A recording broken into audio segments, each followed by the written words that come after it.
जय हिंद। इस बार BSF, CISF और सीआरपीएफ में आपको बहुत बड़ी वैकेंसी हेड कांस्टेबल को देखने को मिली है, ठीक।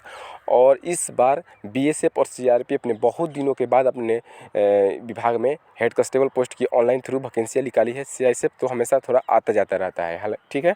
अब देखिए, इस बार आपके पास तीन तीन अपॉर्चुनिटी है और इसमें तीनों में से आप एक भी एग्ज़ाम की तैयारी कीजिएगा तो तीनों एग्ज़ाम सेम पैटर्न का एग्ज़ाम है। हालांकि मान सकते हैं इसमें सीआरपीएफ में सिर्फ ये चीज़ है कि इसमें आप ऑनलाइन एग्ज़ाम दे सकते हैं, लेकिन सीआईएसएफ और बीएसएफ इस दोनों में आप ऑफलाइन एग्ज़ाम दे सकते हैं। ये एक बेनिफिट है। और निगेटिव मार्क जो है इस दोनों में नहीं है, इसमें निगेटिव मार्क है।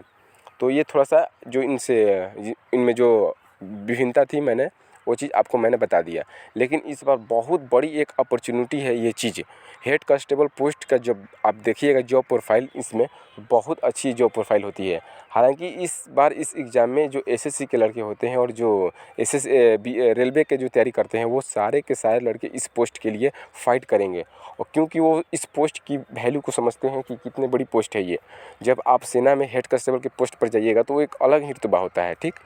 तो इस पोस्ट को आप मतलब बहुत गंभीरता से लीजिए और ये मौका बार बार नहीं मिलेगा कि एक बार आप एग्ज़ाम की तैयारी कीजिए और ये तीनों का तीनों एग्ज़ाम कवर हो जाएगा। हालांकि जो पुराना सीआईएसएफ है वो अगर आप मतलब कि भरे होंगे तो आपके पास 4 ऑप्शन हो जाएगा।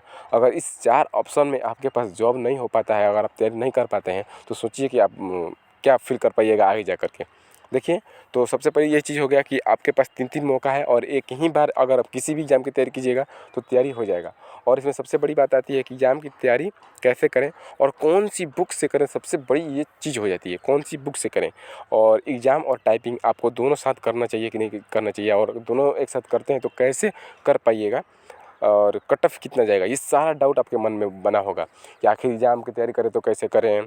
और टाइपिंग भी है तो टाइपिंग कैसे करें, टाइपिंग बहुत हार्ड होता है, टाइपिंग हमसे होता नहीं है, कट ऑफ कितना जाएगा, बहुत ज़्यादा कट ऑफ जाता है। तो इस सारे चीज़ को फैक्टर के ऊपर हम इस वीडियोज़ में बात करेंगे और सारा आपका डाउट जो है इस वीडियो के माध्यम से क्लियर हो जाएगा। और मैं आपको पूरा प्रोसेस के तहत बताऊँगा कि आपको कैसे एग्ज़ाम की तैयारी करना है।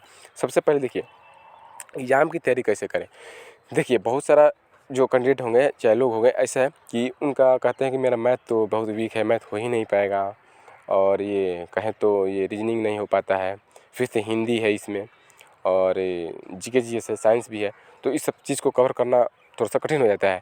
लेकिन मैं आपको बता दूं कि मुश्किल से अगर आप 8 से 9 चैप्टर पढ़ लेते हैं मैथ के और उसी चीज़ को जब आप स्ट्रॉन्ग कर लेते हैं तो वही आपको रिजल्ट बनाने में सहायता कर देता है। तो पहले इस चीज़ को जब आप कवर कर लीजिएगा तो बचे हुए टाइम में आप मैथ की 1, 2, 3 चैप्टर लगाइएगा, जब मेंसुरेशन वगैरह ज्योमेट्री का और ट्रिगोमेट्री का, तो सारा चीज़ मैथ में कवर हो जाएगा।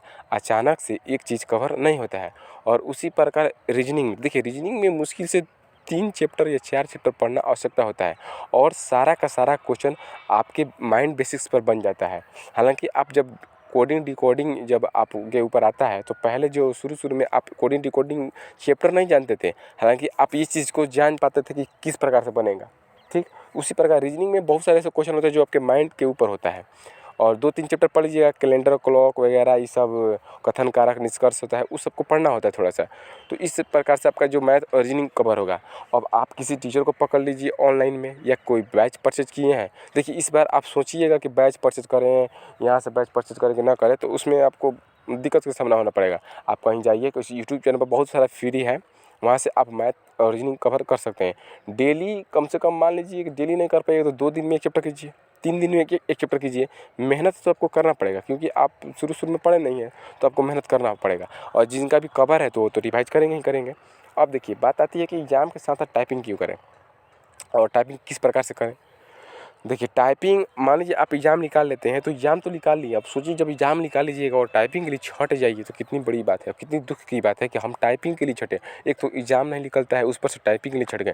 तो देखिए, ये एक चीज़ है कि सबसे पहले आपको एक मोबाइल, आपके पास सभी किसी के पास होगा स्मार्टफ़ोन, और आप जाइए 300 साढ़े 300 का मार्केट में टाइपिंग वाला एक कीपैड मिलता है, वो लेकर के आइए।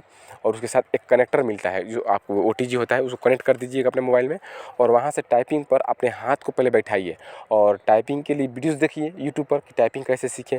उसमें आपको आ जाएगा बहुत सारा सोर्स है, अगर आप सीखना चाहते हैं तो बहुत कुछ सीख सकते हैं।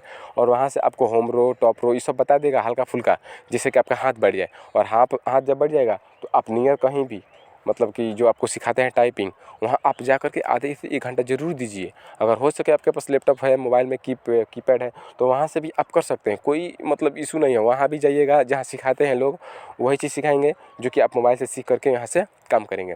तो ये भी चीज़ सीख सकते हैं जिस प्रकार से आपका मन हो, लेकिन इतना हो कि आप कीपैड पर आपका हाथ होना चाहिए पर डे कीपैड पर हाथ होगा, तभी जा कर के आप स्पीड पकड़ पाइएगा। अचानक से कोई स्पीड नहीं पकड़ता है। आप एक दिन में ए मारिए ना, सिर्फ ए मारिए, मतलब होम रो में जितना होता है ASDF जो होता है उसी को मारिए एक दिन में। वही मारते रहिए 2 दिन 3 दिन वही मारते रहिए। जब तक आपका हाथ नहीं बैठेगा तब तक आप टाइपिंग फास्ट नहीं कर पाइएगा। आप देखिए, जब आपके पास शुरू में मोबाइल आया होगा और टाइप किसी के पास व्हाट्सएप पर करते हुए, तो वहाँ से नहीं हो पाता है, मतलब जल्दी नहीं हो पाता है। अब आपके पास जल्दी टाइपिंग हो जाता है। तो उसी प्रकार टाइपराइटर भी है जो आपके कीपैड होता है, वहाँ से आप बहुत फास्ट कर पाइएगा, लेकिन पर डे आपको करना पड़ेगा। अब देखिए, सबसे बड़ी बात आती है कट ऑफ कितना जाएगा। देखिए कट ऑफ की देखिए अभी कोई निर्धारित नहीं है, लेकिन कट ऑफ जाएगा, क्योंकि इसमें रेलवे वाले छात्र जो कि छटे हुए हैं ग्रुप डी से, NTPC से, वो अब एक से का धाकर स्टूडेंट है, वो छटे हैं तो छटे हैं भले, लेकिन समझिए कि वो बहुत के पावरफुल हैं। जो छटे हैं तो समझिए क्यों छटे हैं, उनमें वो काबिलियत है। तो इसमें जो SSC है और SSC और रेलवे के जो लड़के होंगे इसमें फ़ाइट करेंगे, तो उनसे फ़ाइट करना पड़ेगा आपको। तो थोड़ा सा आपको मेहनत ज़्यादा करना ही पड़ेगा। और कट ऑफ की बात करें तो देखिए BSF CSF में नेगेटिव मार्किंग नहीं है और ऑफलाइन एग्जाम है, तो इसका कट ऑफ थोड़ा सा हाई रहेगा CRPF के मुकाबले, क्योंकि CRPF में थोड़ा सा कैंडिडेट वैसे चॉइस नहीं कर पाते हैं। जो अच्छे पढ़े लिखे होते हैं वो CRPF की ओर थोड़ा सा कम भागते हैं। तो जब कम भागते हैं तो वहाँ से थोड़ी सी नंबर जाने की कम मतलब संभावना होती है। और प्लस में यहाँ पर नेगेटिव मार्किंग भी है और ऑनलाइन भी एग्ज़ाम है, तो यहाँ पर इन दोनों का अपेक्षा कम जाएगा। लेकिन हालांकि मैं आपको बता दूं कि मान लीजिए कि 100 क्वेश्चन है, 100 क्वेश्चन में अगर आपका 60-65 नंबर आएगा, तो सोचिए कि इसमें मुश्किल ही होगा, मुश्किल होगा, सच में मुश्किल होगा। आपको यहाँ पर 75 से 80 के बीच में नंबर लाना होगा, तभी जा कर के आप कर पाइएगा क्वालिफाई। ये रियल है, ट्रूथ है। और इस मतलब इस हद तक आपका नंबर नहीं आ पाता है तो समझिए कि आपका 65 पे 70 पे आपका जॉब इसमें नहीं होने वाला है। 75 80 के ऊपर OBC जनरल, तभी जाकर के इसमें आपका फाइनल क्वालिफाई हो पाएगा। और बात करें CRPF, तो CRPF 65-70 के 70-75 के बीच में 65-70 इसी तक मतलब के रेंज में रह सकता है, क्योंकि नेगेटिव मार्किंग है यहाँ पर। थोड़ा सा इसको समझना पड़ेगा, क्योंकि नेगेटिव मार्किंग है तो नंबर कम ही जाएगा। तो ये तो कट ऑफ की बात होगी। हालांकि कट ऑफ तो बात की बात है, हालांकि आप तैयारी तो शुरू कीजिए। अब सबसे बड़ी चीज़ आती है कि तैयारी कैसे करें। ठीक, अगर आप कहिएगा तो हम एक गाइडेंस प्रोग्राम चलाएंगे, और गाइडेंस प्रोग्राम के तहत आपको हम बताएंगे कि आप किस प्रकार से आपको पढ़ना है, मैथ कहाँ से पढ़ना है, रीजनिंग कहाँ से पढ़ना है, साइंस कहाँ से पढ़ना है, GK GS कहाँ से पढ़ना है। और कहिएगा तो हम पर डे आपको टारगेट डे स्टार्ट करेंगे, जिसमें से टारगेट 1 से लेकर के 30 दिन का टारगेट होगा। और 30 दिन के टारगेट में आपको सारा चीज़ कंप्लीट करवा दिया जाएगा। मैथ, रीजनिंग, साइंस की GS और करंट अफेयर सारा चीज़ उसमें कवर करवा दिया जाएगा, अगर आप कहिएगा तो। ठीक, और कैसा ये वीडियो लगा और कमेंट में जरूर करके बताइएगा कि टारगेट जो प्लान है स्ट्रेटजी वाली वीडियो वो हम शुरू करें, तो कमेंट करके जरूर बताइएगा। और चैनल को सब्सक्राइब जरूर कर लीजिएगा। मिलते हैं अगले वीडियो में, तब तक के लिए जय हिंद।